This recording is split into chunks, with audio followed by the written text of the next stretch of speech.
Now let's hear more about the implications of this. We're bringing in Kervin Aucoin. He is a former lead intelligence, surveillance, and reconnaissance coordinator for the U.S. Army in Europe, and now the host of the This Week Explained podcast. Good morning, Kervin. Good to have you on again. Now, first, let's talk about who Igor Kirillov was. What do you know about him? What can you tell us about him?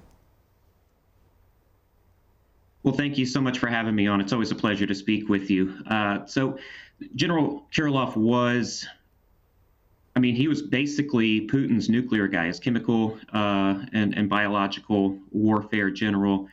And he was also, besides that, he was a key disinformation mouthpiece on biological and chemical weapons. He was the main publicizer of disinformation that Ukraine was going to use biological and chemical weapons on Russians, and that they had used that already. That was some of what Putin had used in order to start this special military operation, that Ukraine had these weapons and that they were going to use them. So he's that key mouthpiece there. He's also very close to Putin. He had met with Putin recently before this occurred.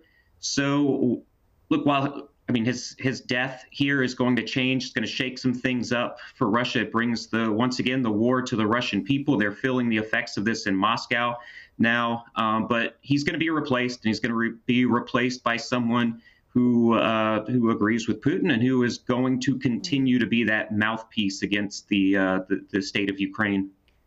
Right. So let's delve into that in a little bit. First, when we're talking about these banned chemical weapons that Kirillov was responsible for, what type of weapons are we exactly talking about here?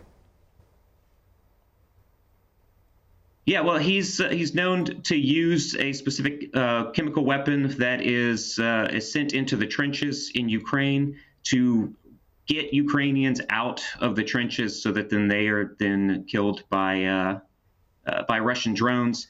So it's not that he's using these in order to kill Ukrainian soldiers on the ground with the weapons, but he is using it as a tactic.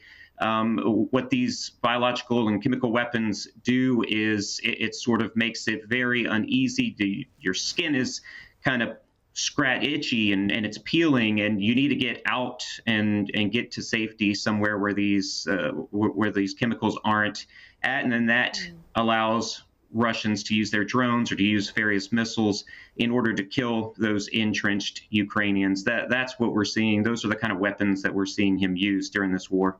Right.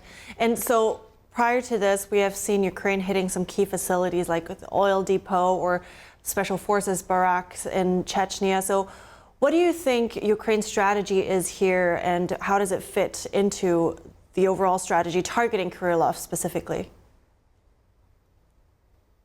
Yeah, look, we're at a timeline here.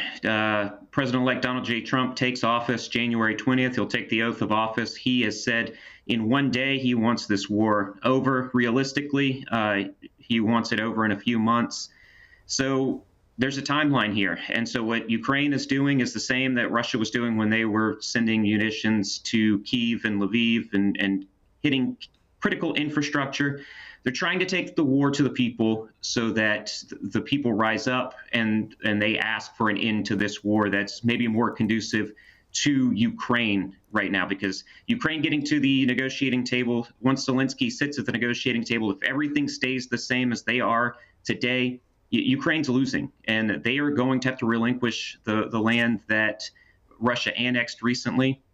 And that's going to be a problem for Zelensky. That's going to be a problem for Ukraine. So they send a message to the Russian people that they are not safe, and unless they come to the negotiating table in good faith and take a pro-Ukrainian deal, that there could be more instances of this happening.